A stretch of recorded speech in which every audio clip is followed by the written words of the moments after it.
Hello and welcome to today's video. This time we're going to be taking our first look through my vintage Pelican book collection. Now, I was amazed we hadn't actually got around to cleaning these yet, and having a look at them, there's some very, very dusty books here. Dusty more than anything else. So that's what we're going to be cracking today. So sit back, relax, and let's take a look.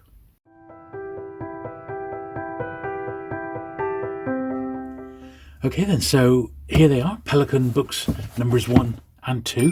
A1 and A2 I should say, and yeah, I was quite surprised that I'd not actually got round to giving these a proper clean, so I'm not 100% sure quite what we're going to find. It may be loads of work. I've filled up another comic box, as I generally do for these videos, and with the Pelican books, these are obviously, this was the first really major series that was launched after Penguin themselves were launched, you know, so these were all non-fiction as opposed to fiction. They've got that very distinctive blue colour, which is instantly recognisable, really, and they were very much aimed at the academic market, you could say, although they were also written, some of them at least were written so the average man in the street could understand it. If you look through them today, I still think they're much more highbrow than you would expect to see something like this today, even if it was like a specialist subject that you were really into. But I suppose for the time, they were really something. And you know, for sixpence each, which is, you know, that's the thing to remember with these. They were only 6p back in 1937 when the Pelican started. There we are, 1937. They were quite an attractive proposition. Now, the early ones, like the main Penguins, all came in dust wrappers. This one's got, that one didn't have one. This one has got a wrapper, or at least almost a full wrapper. And what we'll do, I'll just go through. I'll just grab my duster there, because sometimes on a book's been under a wrapper, it holds like a little layer of dust, you know. And then what we'll do, I'll do them as we go on. There won't be any polishing today.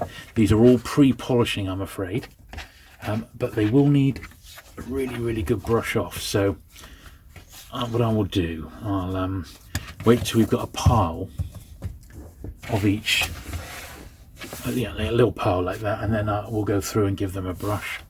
Number 3, I think I've put these early ones, the first 100. I don't think I'm missing much now on my Pelicans. I collect them up to about number 600, so A1 to A600, which they didn't come out at the same rate as the Penguin main series. So I don't need many, you know, I need literally just sort of a handful really, and then I've got all the first 600 Pelicans in first edition, and that will be my cut-off point really, which is, you know, up to the introduction of ISBNs really. The 60s ones I think are really, really nice, and I am due to get those out to film on their main channel quite soon, in fact, you know, so some of those are really great with the introduction of computers, for example. They're really cool. See, they didn't mind, this is a thinner book, but it's got pictures inside as well. So it was whatever fitted the case, really. This is a nice one on, you know, the romance of archaeology. Brilliant. Really nice. I do like the archaeological ones. This is H.G. Wells. I mean, you know, you're not going to knock it. Now, didn't this one get released first as a Penguin? Yeah, published in Penguin Books, March 1936. It's like a violet coloured one. Then it got republished because it was more, the content more fitted it to be a Pelican than a main series Penguin. Another one in our dust wrapper here. As I said, I'll just give the dust wrap, the underneath books, a tiny little dust off. Don't know what that is. We'll have a look at that in a minute. So what's the subject matter? Practical economics. Oh, that, blimey.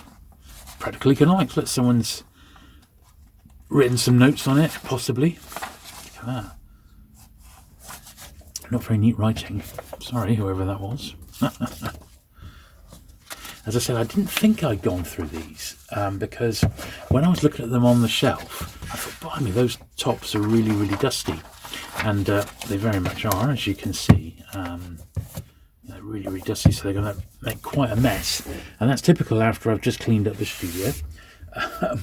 But they need to be done, basically, So, as I said, we have to do the entire collection. And, we've never done Pelicans before, so it's going to be a little bit of variety, which is good. So, since we last spoke, sorry last week's video went out in the end. It was a day late. I just ran out of time. It was quite a momentous week this week in the fact that I sold quite a large proportion of my vintage Star Wars collection. So that's the toys and some of the ships and things like that. I've still got quite a bit there. I reckon I sold about 2/3 of the collection. I've got about 1/3 left, but that's a lot of really nice vintage. Still got all the comics, all the trading cards, or bubblegum cards, which I've never shown. Lots of other oddball stuff as well, which I think I'm going to really enjoy sort of sharing on the channel. So look out for those on the main channel. But one of the big things it's done, of course, is it's made some space, but still not quite as much as I was hoping, but it's not bad, let's put it that way. So I can't complain, but at the same time, it has given me a bit more room to work with on the book front, Look at this one here, like it's been eaten away, dust wrapper and all. So I better put this one on the upgrade list. This is A10, The Mysterious Universe. Upgrade required. See, at the moment, I haven't got any Pelicans on my list that need upgrading until now.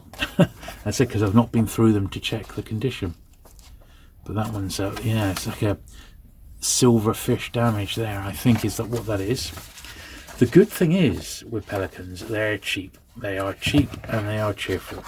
And they're not very dear to get. The best way I suggest buying them is not book by book off somewhere like eBay. I would look at the darkness of that.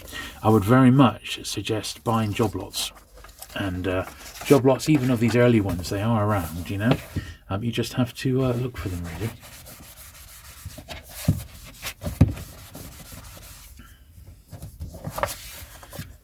But yeah, I do like them. They are very much part of the Penguin story, aren't they? Now, a lot of my Pelicans I bought from a bookshop manager, and he only collected non-fiction. He did have some regular main series penguins, but he was mainly a non-fiction collector, and that formed really the backbone of my Pelican collection today. I had, a couple of hundred anyway, but he really filled in the gaps in my run, and for that I am very grateful, because I'm really pleased with what I've got today, really. As I said, not many people collect them. It really is the realm of the sort of publisher completists nowadays. There are, I suppose, people who collect Pelicans, but I've never met anyone who just collected Pelicans. They always collect penguins as well,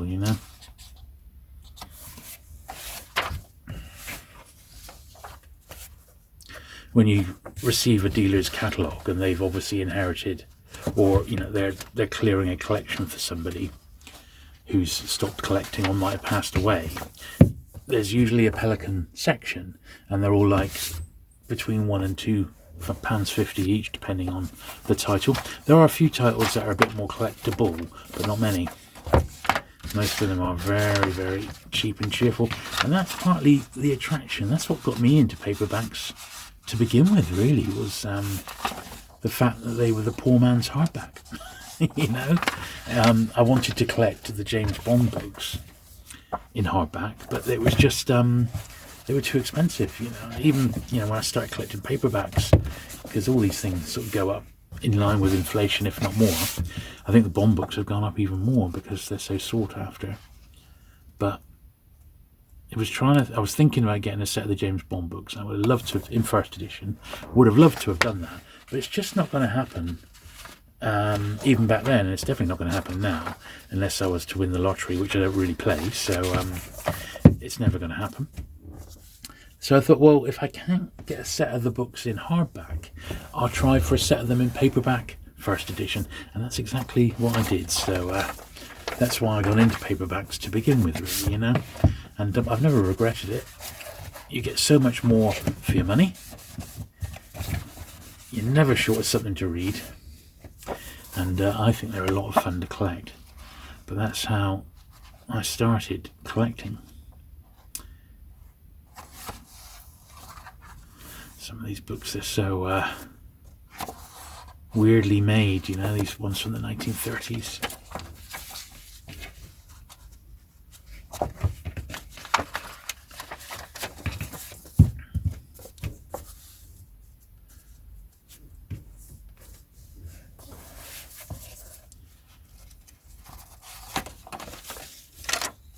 Look at that, it just fell off in my hand. The remnants of the wrapper. You see, it's falling to bits, and unfortunately that is the case. Although I'm not too worried about my pelicans in wrappers. Like, I'm not overly worried about having all my penguins in wrappers that were actually issued in wrappers. If I haven't got some that came out as issued, it's not the end of the world. It really isn't. I'm just happy to have the book, ultimately. If it does have a wrapper that it came with, then that's simply a bonus. Yeah, this wrapper is quite the worse for wear.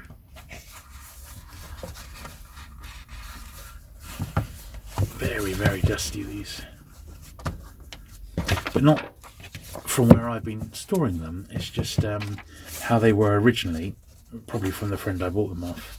And he never himself did much with them to keep them as nice as possible, and consequently they got a little bit dusty, but that's fine. We can live with that.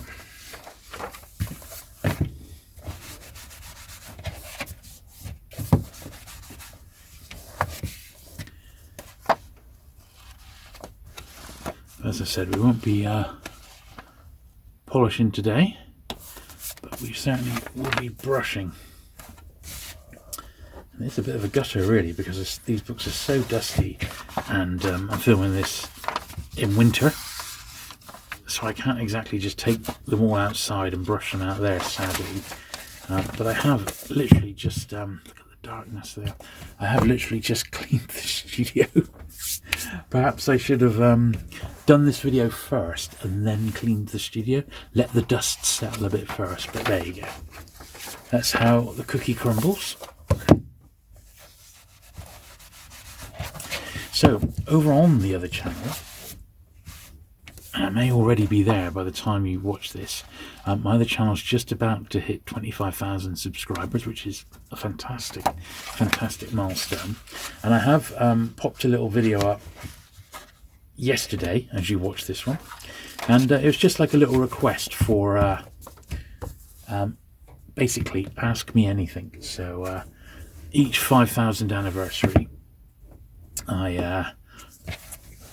I invite questions on the channel.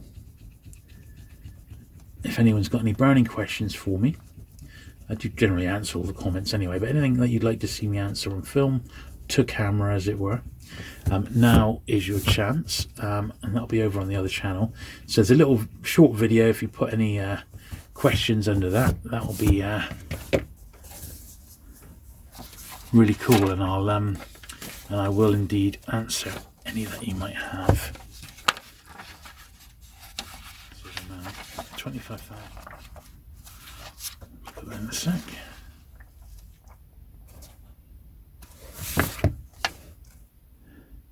Brussels North, the 4th of December, 87. Look at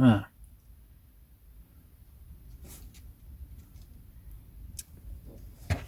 Often find bus tickets and rail tickets and things like that in books, and that was obviously being used. That was probably the last time this bad boy was read. It was in 1987. Weather's really bad today. I've started going swimming twice a week. I swim at least 1 kilometre on the swimming days, and I've been absolutely loving it. Lost a bit of weight on the back of it, which is quite nice, but also just general health feels so much better. Right, let's get these brushed. And when I got up this morning, because I have to go fairly early, I'm in the pool by 8 o'clock, and I come out at 9, so I swim for about an hour. And in that time, I can generally do about 22 lengths. My record at the moment is 22 lengths, which is 1.1 kilometers basically. So I'm really, really feeling the benefit of doing that. And because I do a sit-down job, when I'm working. Whereas I've had a career where I've always had jobs on my feet. It's very, very easy to lose sight of fitness, general fitness. So consequently, I've been quite enjoying going swimming. In fact, very much enjoying it. So it's good low impact exercise. So it's hard to go wrong with swimming. You just take it at your own nice slow pace, which is exactly what I do. I ain't no quick one, I can tell you that. But just slow and steady is how I do it.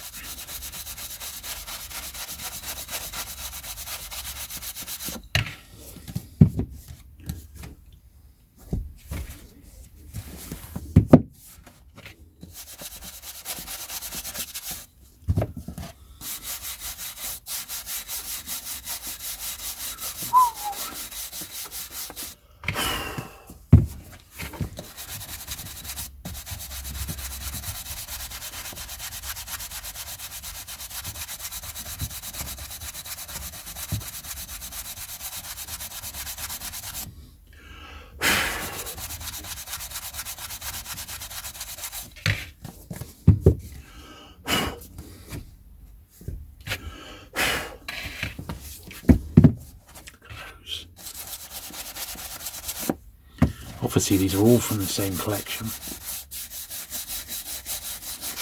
It wasn't complete. There was books that were missing, and I've filled them in as time's gone on. And as I said, I think there's just a handful that I'm missing Pelican-wise, and I've got the lot pre-1970 anyway, or thereabouts.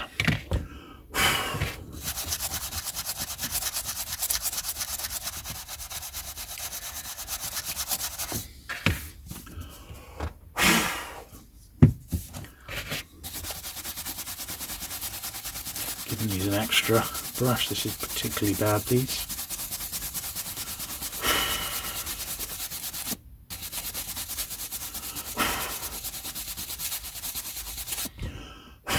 Blimey. Well, they do look better. Still a bit patchy, to be honest.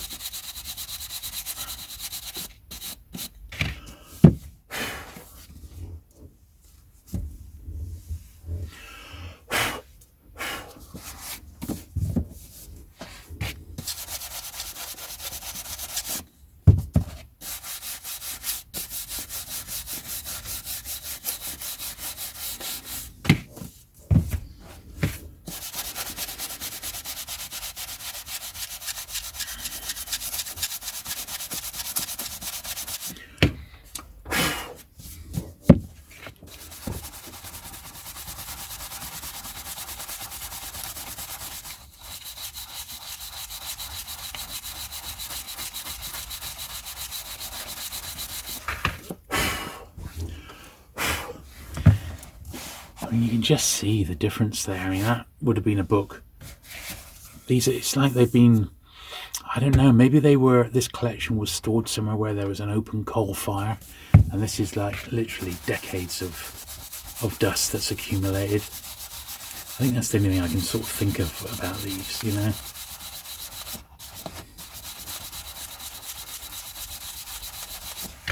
But I think that's the first pile of 3.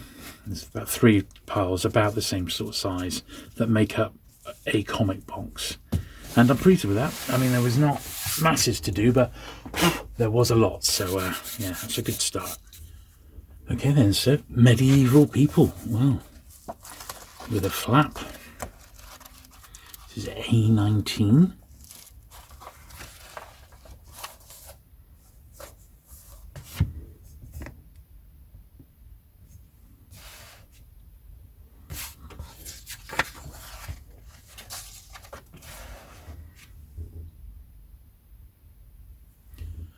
Right.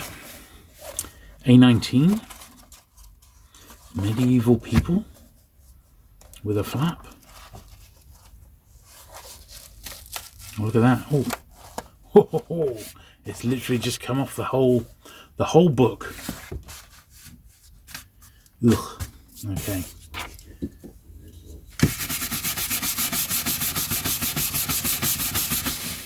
Some rough glue there.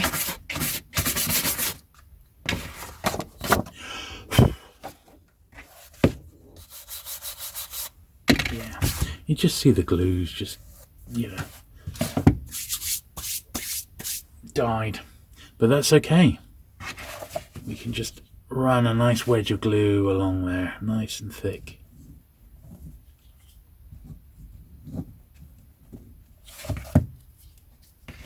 Absolutely fine. This will put this just wrapper back on in no time at all.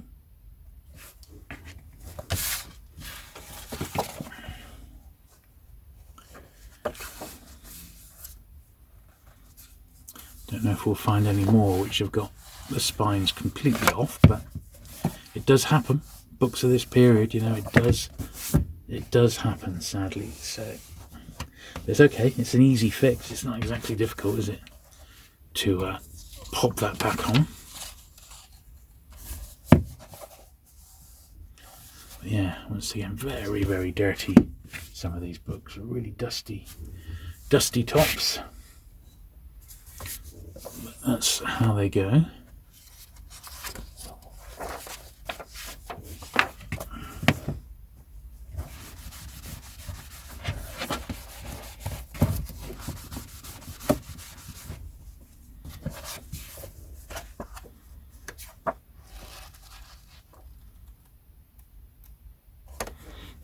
That's okay. It's funny, none of these have got, at least not yet, have had prices inside, which makes me think that that original owner, you know, where these have all got really black edges, must have bought the books from brand new, you know, and was just a real sort of fan of them. And at £6, you know, I guess you could be tempted to actually like collect them all. And maybe that's what they did. Look at that.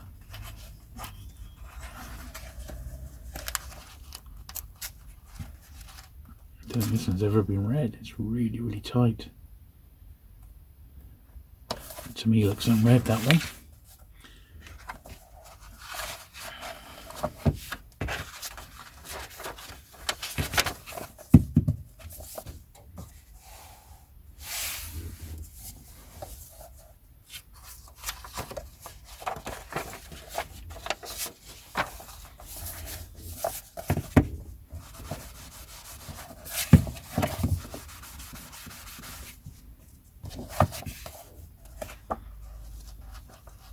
Yeah, I would imagine that the ones which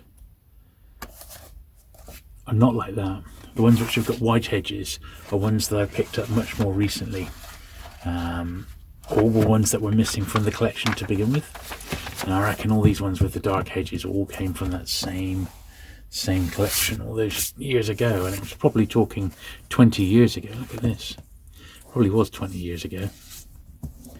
That's a little the worse for wear, isn't it, that wrapper? Need to be careful with that when we stick it back.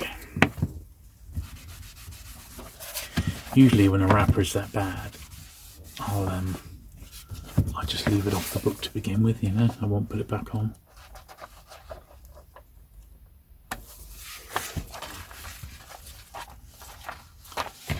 I think it'll be alright once it's in with the other books, you know.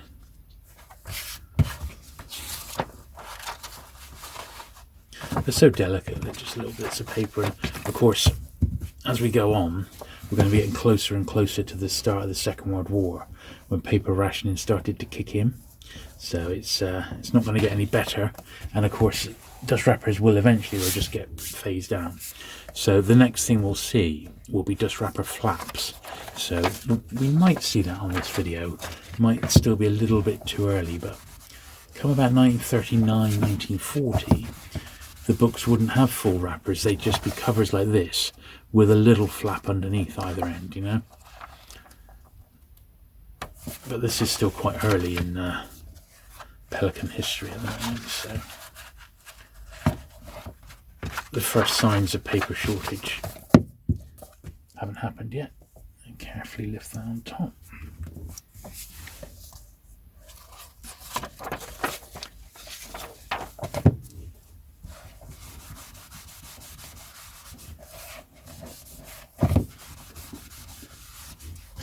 This only yesterday, an informal history of the 1920s in America in 2 volumes.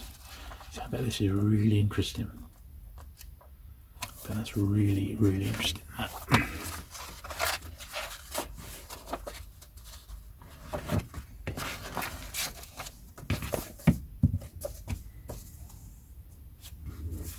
In 2 volumes.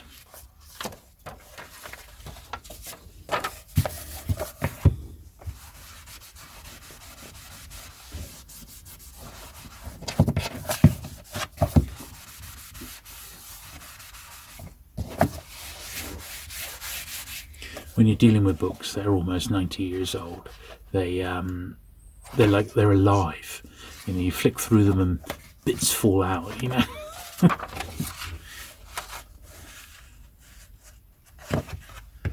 We're preserving that little bit of history, one book at a time.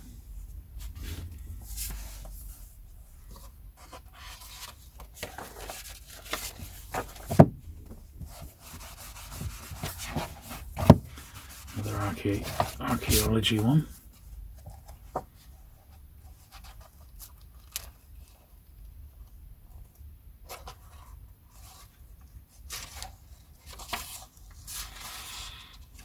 Lovely.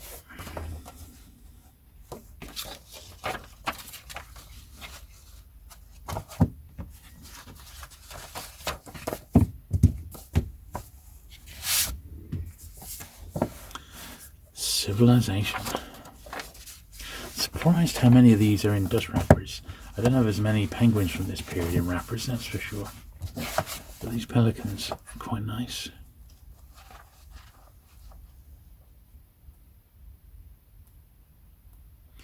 So I spotted this is 1938 at the moment. So yeah, still a little bit of time before we start seeing the rationing coming in. I don't think it will be this video, to be honest.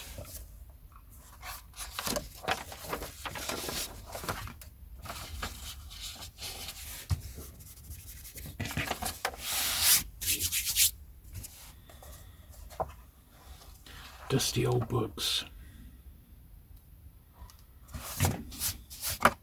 I admit it, they are very dusty old books.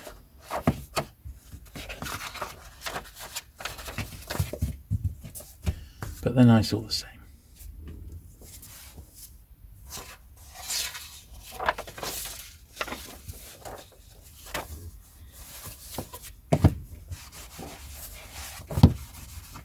That one looks more green than blue, doesn't it? A rare crime pelican.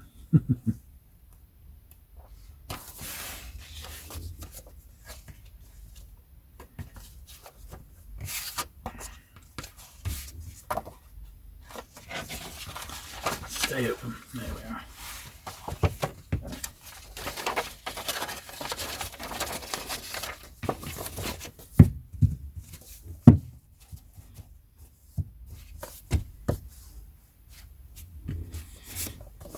Much bluer. Those earlier ones were particularly light blue. These are much more blue.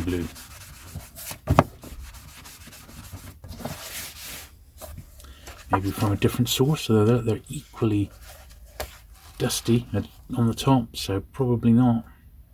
Just maybe stored in a different location in the chap's house. Possibly.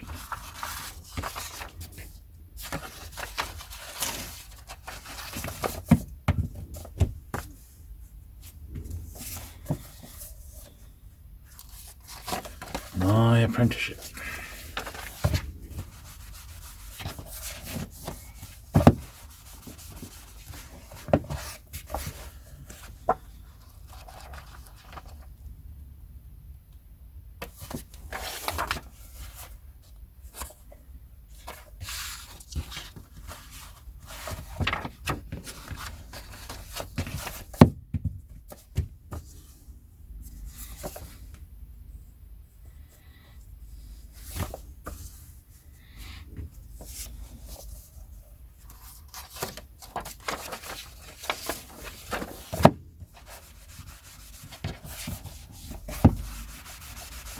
Sigmund Freud, eh? Totem and Taboo. Oh. Oh, yeah, I remember this. This actually I think this goes with it. Books by Freud. Recommended for the ordinary reader. Okay. Recommended for more advanced readers. Okay. So that was inserted inside the Sigmund Freud Pelican, possibly at the behest of the publisher. Maybe this was decided that it was quite an accessible one to publish as a Pelican, but it might lead people to pick up some of his other books. So who knows, eh?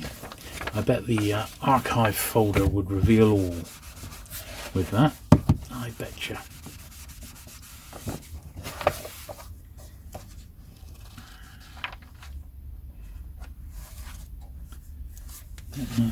Nice copy of that one. Nowhere near as brittle as some of these that we've been looking at today. But so these are the very, very earliest ones, and from what I can see, we haven't had a single one missing. They're all complete.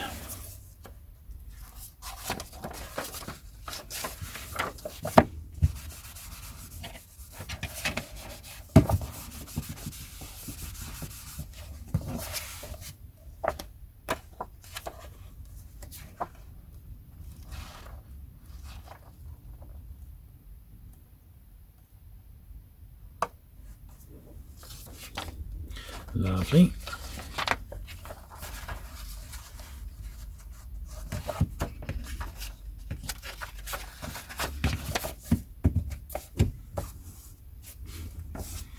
Virginia Woolf, one of the more famous pelicans.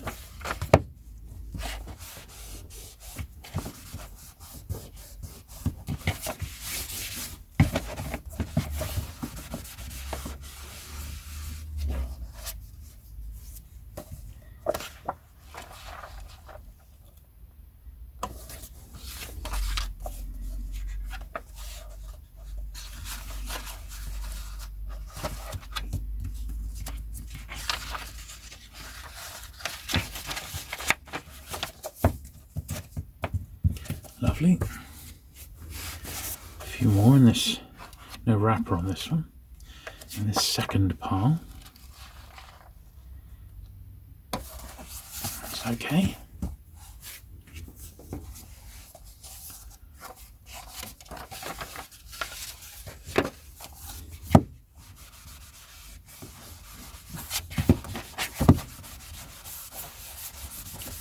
Just that little feel underneath. It's weird, but it has, I suppose, with the dust wrapper on over time, a little layer of dust and dirt has crept in, you know, and we just need to wipe that off, you know.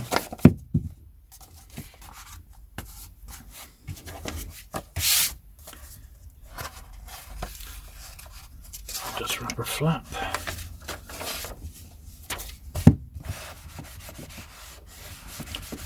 Centuries Poetry.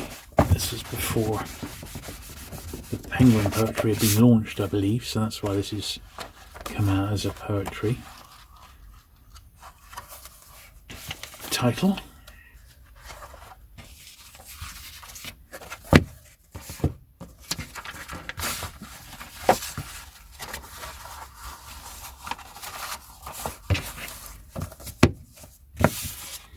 Okay, so that was pile number 2. Now we have to give them the brush. And it'll be the same again. Some are going to be worse than others. But we're just going to have to grin and bear it.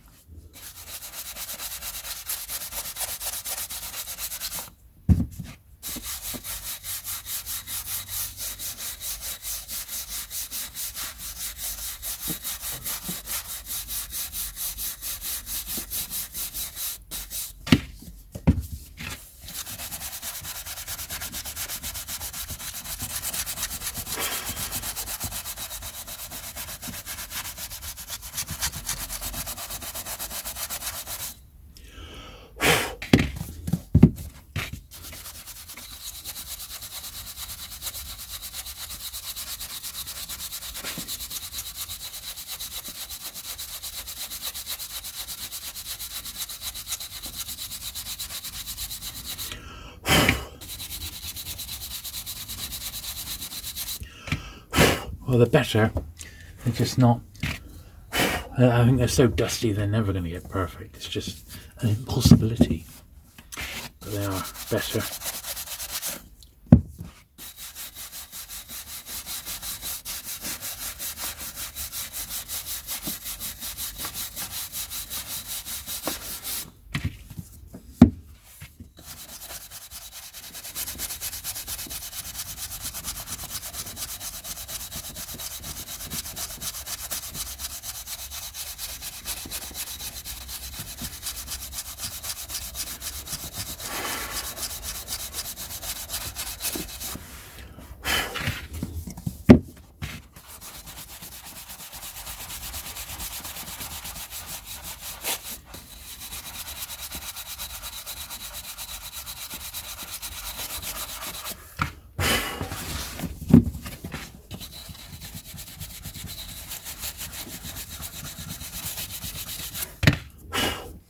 Blimey.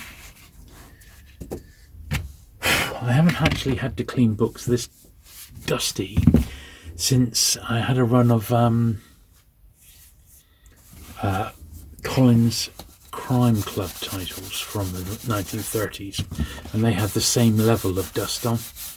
And I remember they were so bad, almost every single one had a detached cover because of the way the books were made at the time. And they were so bad dust-wise, I had to do them outside because it was summer. Now, I haven't got that luxury today because it's horrible and wet and rainy outside. So it's not ideal conditions to be doing this, really.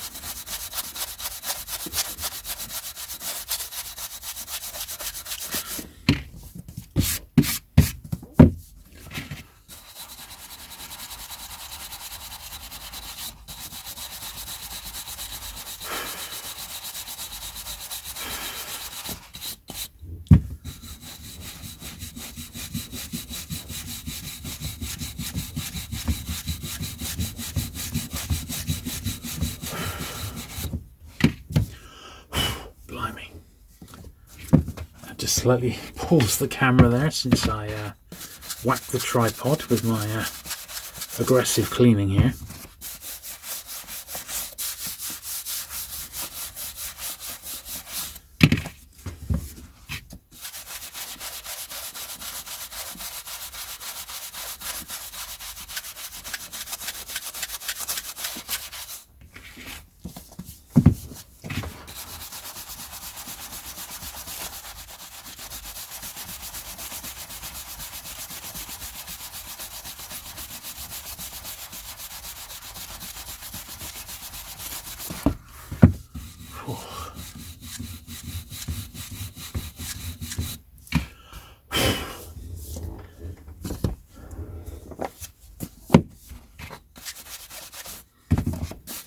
It is just the top edges that are really, really dirty in these books.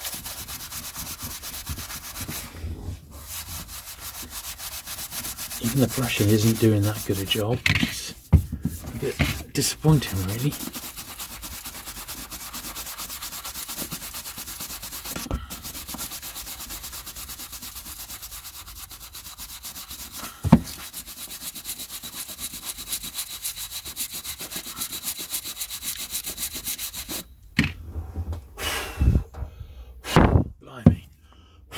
Actually did it a bit better. These are the sort of books that I think might need a second brushing, you know, possibly. It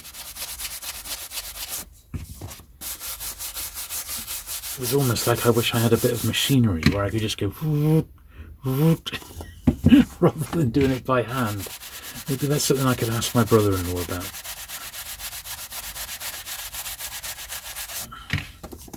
I mean, I started with a toothbrush. Can you imagine just doing these with a toothbrush? It would be damn impossible.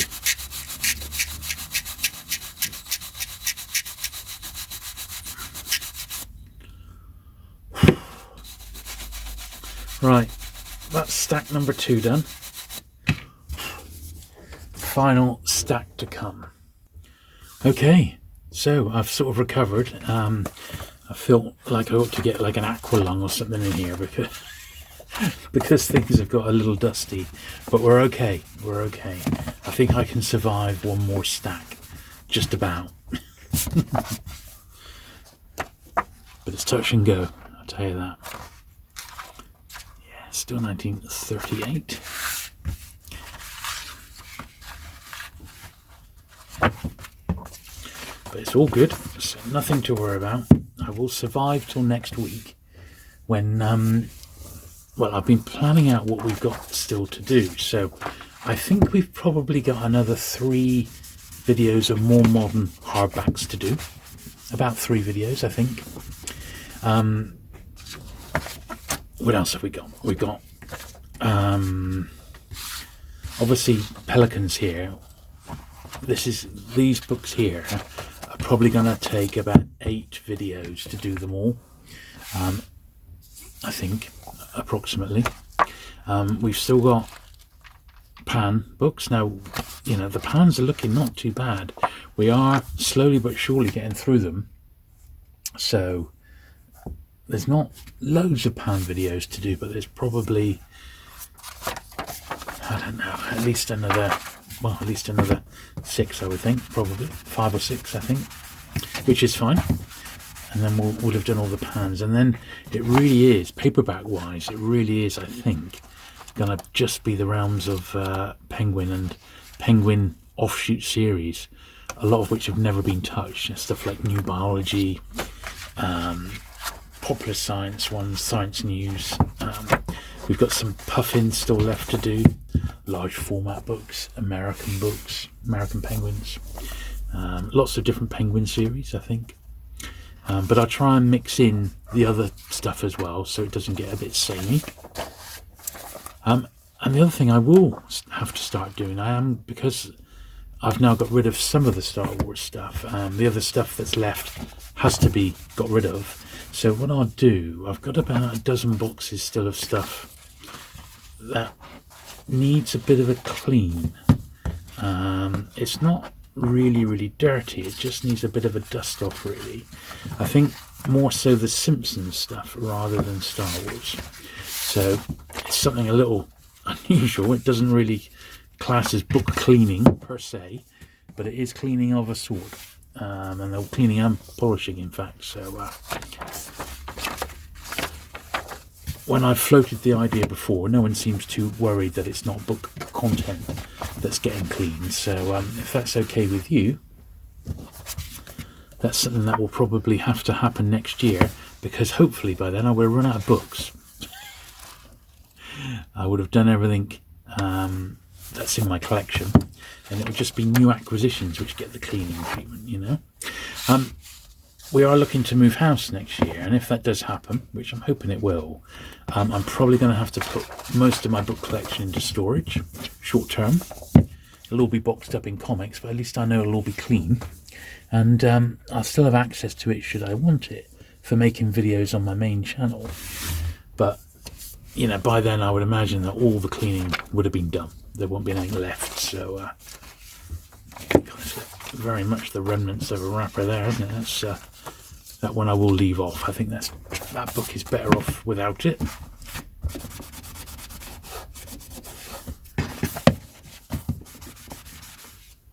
Not sure what that is. Looks like it's like a bit of paint or white spirit. It's gone through. It looks like white spirit to me. Something toxic. Wow, look at that. Just pop the rubber on the cover here. See if that makes any difference. Not really. I am going to leave the dust wrapper off that one because it's so hammered. I'll keep it though in my bag of dust wrappers, which I have.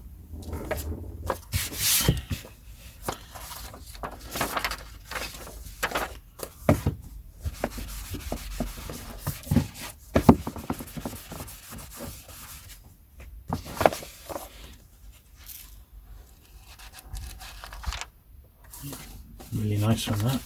Probably one that I got as a replacement, or one that was missing and I got from a dealer.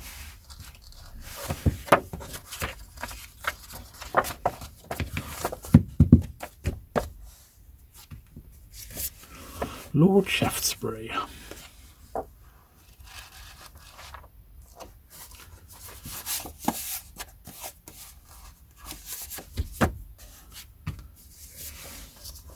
Mutual aid.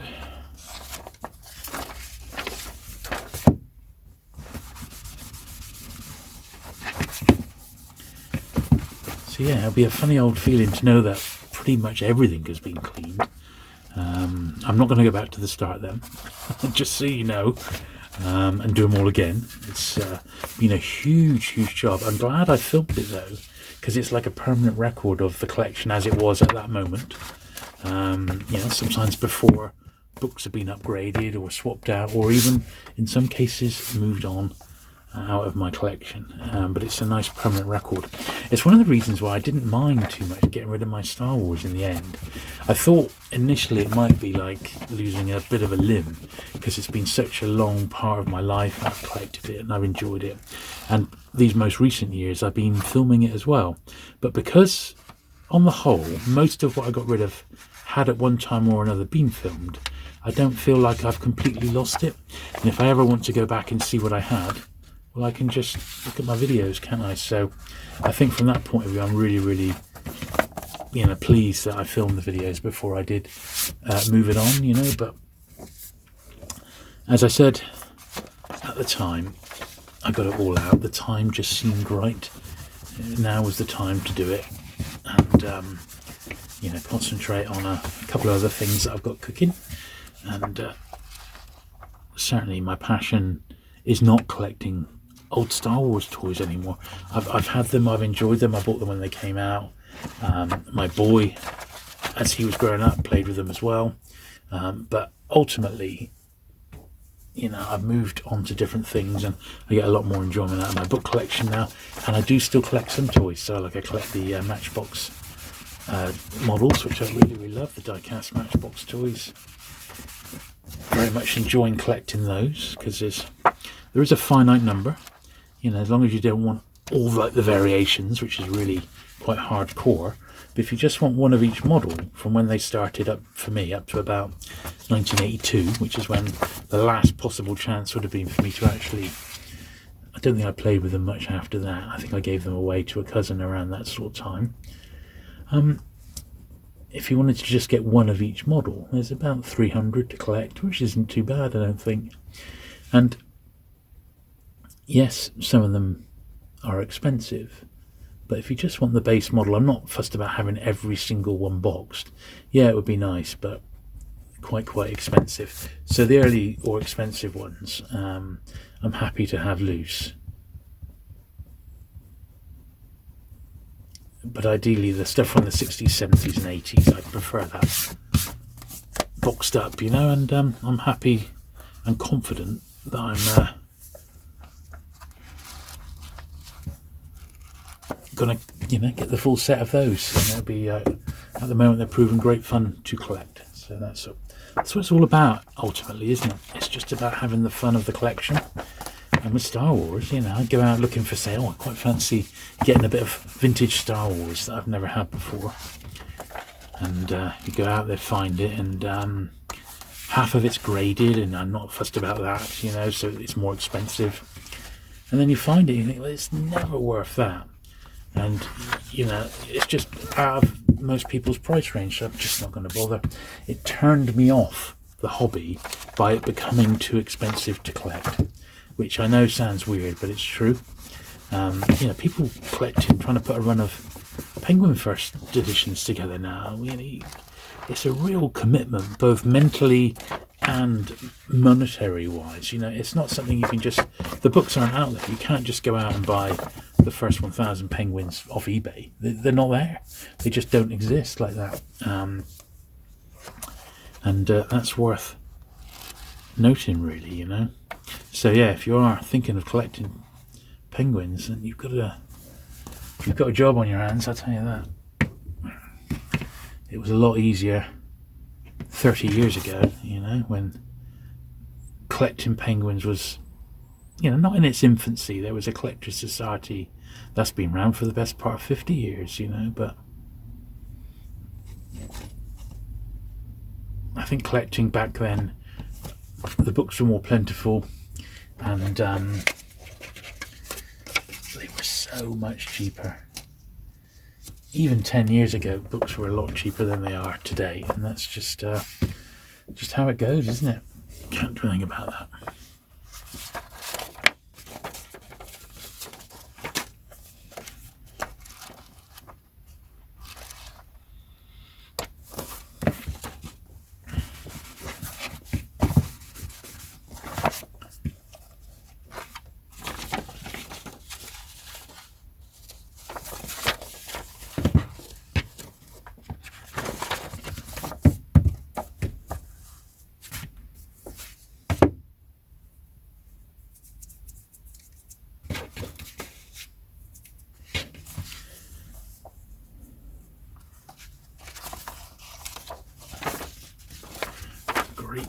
Great English short stories.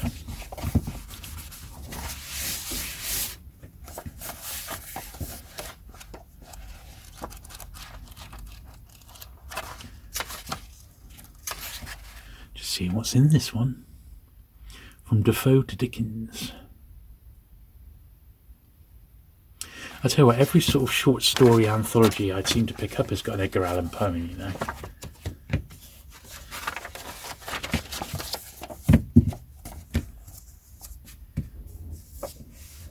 The 1890s.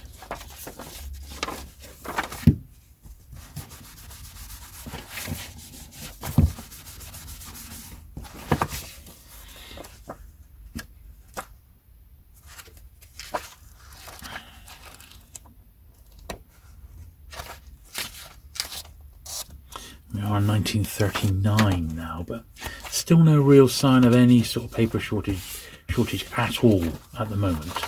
So it hasn't kicked in on the Pelicans.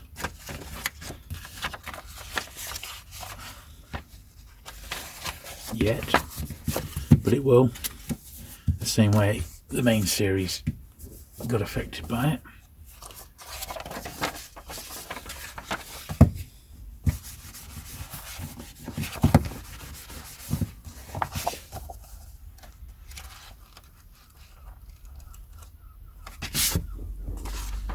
Well, the weather may not be too bad. I can hear the seagulls outside floating around. It may be bad at sea, and then they come inland a little bit. I live on the coast, so often in my videos you might hear the odd seagull come in. Look how easily that's done. Yeah, you might hear the odd seagull come into view. Well, not into view, but into sound. Not a pelican, mind you, just a seagull. Yeah, we're not far off penguin dropping dust wrappers completely. They feel so thin. As I said, I'm not too worried whether they've got them or not. Obviously, if it's a rare sort of collectible crime title or something like that, if you've got the original wrapper, it's going to make a difference, you know. Simple as that, you know, to its value. Sometimes it could double it, but it needs to be someone who's really, really looking to have them in their most complete form, and that is not me. 1940, there we are. So this little period here, this from the first 63 Pelican books, has covered the first 3 years of their life. Now I noticed that I'm missing number 62. That was 61 and this is 63, so A62 must be the earliest one I'm actually missing. As I said, I think there's about, well, there's not many. It's 4 or 5 under 100, under 600. I've never actually tried to track them down like that. I just wait for them to turn up on dealers' catalogues. I never buy them off eBay or anything. But I suppose I'm being so close now, I might as well, really. Might as well finish the old set, as it were. Right, last one before we get brushing again. No wrapper on this one. Lovely. Okay. So, I'm dreading it. not too bad, so that's something. 2 bad ones, could be worse. 1, 2, 3 bad ones, that's 5. And 3 bad ones, so I got 8 really dusty ones. The rest of them aren't too bad, so it may not be the end of the world.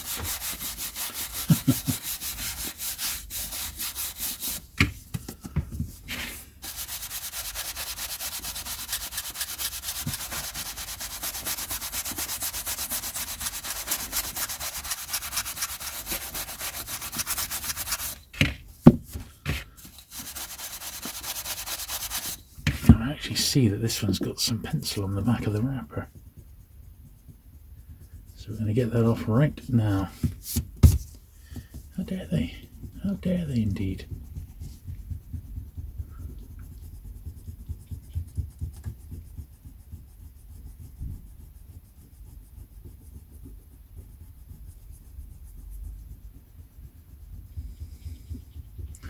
Blooming liberty, I say.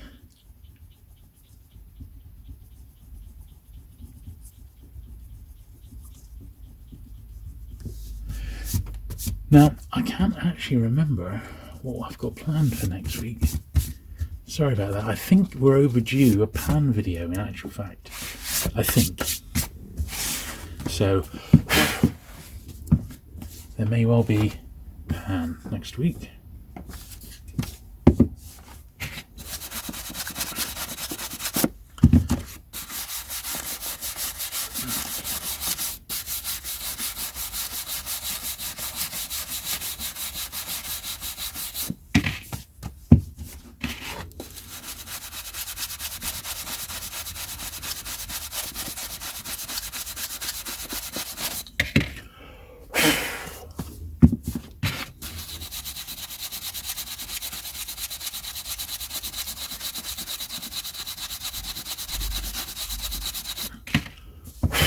There we are.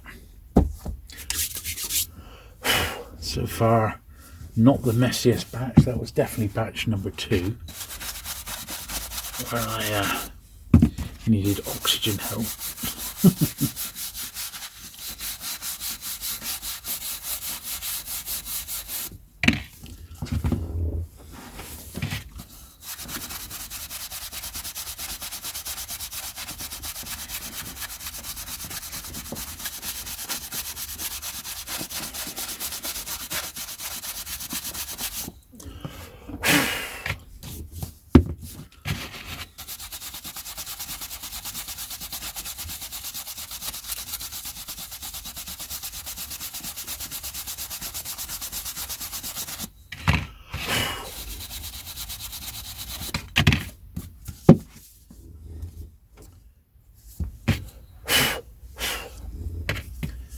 Okay.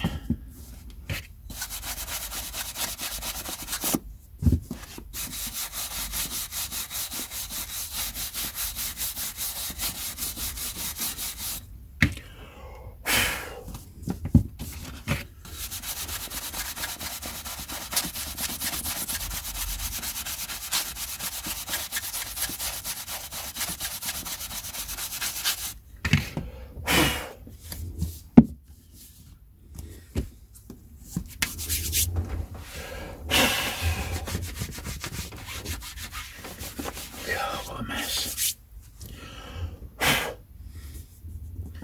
Ugh.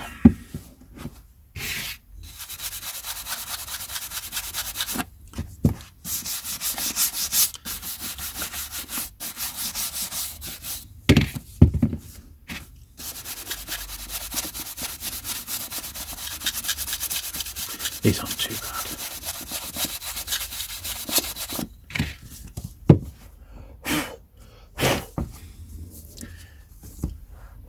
Okay, as we do the last little batch here, thank you very much for watching today. If you've not already, do please hit the subscribe button. It definitely helps the channel get out to more people. Helps YouTube promote it. If you've enjoyed it today, thanks very much for watching till the end. and I'll look forward to seeing you again in 7 days' time when I believe it's the next batch of vintage pound paperbacks. Bye.